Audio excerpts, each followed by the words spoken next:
Bonjour. Aujourd'hui, nous allons parler des allergies alimentaires. Elles concernent près de 3% des enfants et ne cessent d'augmenter. Même les tout petits peuvent être concernés.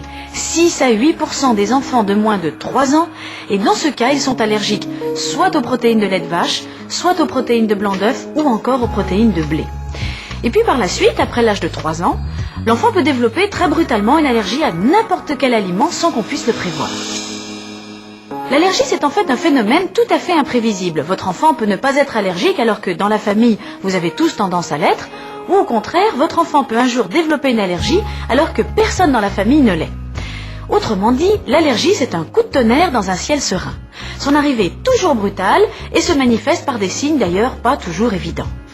Diarrhée, vomissements, rougeur cutanée, urticaire, gonflement du visage, voire même du larynx, c'est ce qu'on appelle l'œdème de Quincke, qui est dangereux à cause du risque d'étouffement, et le fameux état de choc anaphylactique, qui correspond à une chute très brutale de la pression artérielle avec un risque vital.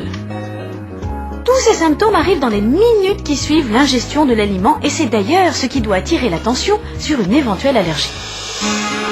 Alors, comment fait-on pour être sûr que ce soit une allergie ? Eh bien, on fait d'abord un test cutané qui consiste à déposer sur la peau de votre enfant du concentré de ce qu'on suspecte et on regarde.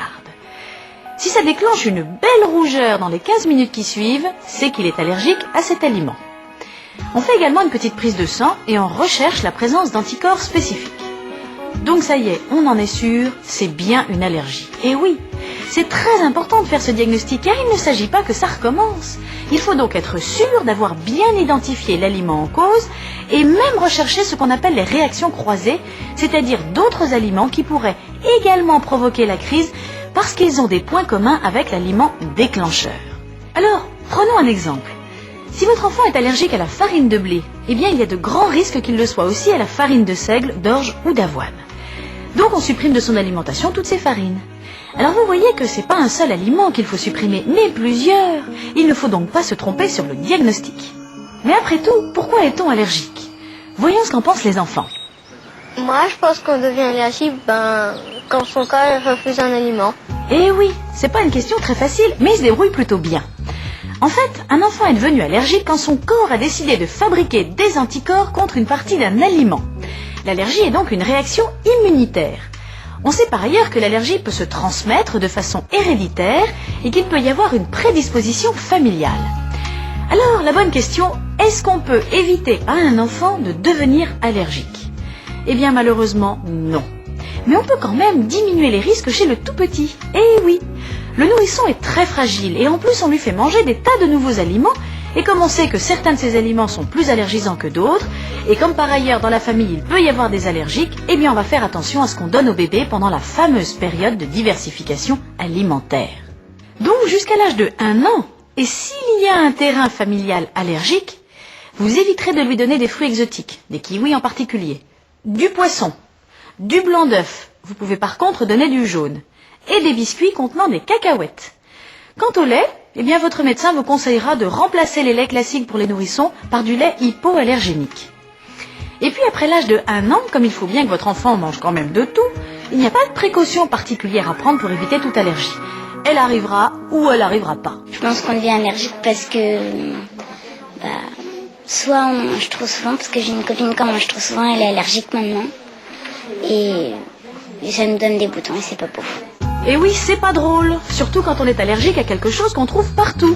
Par exemple, la farine de blé, elle est dans les pâtes, dans le pain, les biscottes, tous les biscuits, tous les gâteaux. Mais quel cauchemar pour un enfant! Et puis il faut être sûr qu'il n'y en a pas du tout dans le produit qu'on veut acheter, parce qu'il suffit de très petites quantités pour déclencher une crise. Ça veut donc dire que vous, les parents, vous devez regarder à la loupe la nature des ingrédients sur l'étiquette. Et si vous avez le moindre doute, surtout vous appelez le service consommateur du fabricant et vous lui posez la question. Il est le seul à savoir précisément ce qu'il met dans ses produits. Alors il y a aussi des associations d'information pour les allergiques. Elles sont très bien renseignées, alors surtout, vous n'hésitez pas à les contacter.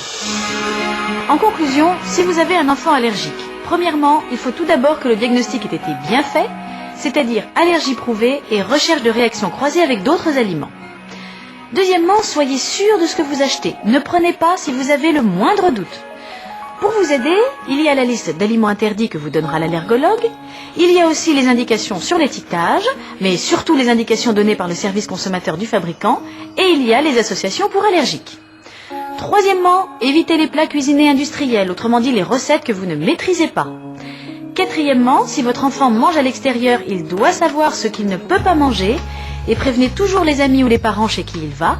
Et cinquièmement, s'il est allergique à l'arachide et comme l'huile d'arachide est utilisée dans toutes les cuisines, quand vous allez au restaurant, il est plus prudent d'avoir toujours sur vous de l'adrénaline injectable. Ça ne prend pas beaucoup de place dans le sac et ça peut lui sauver la vie. Donc voilà, il faut de la prudence et beaucoup de patience. À bientôt!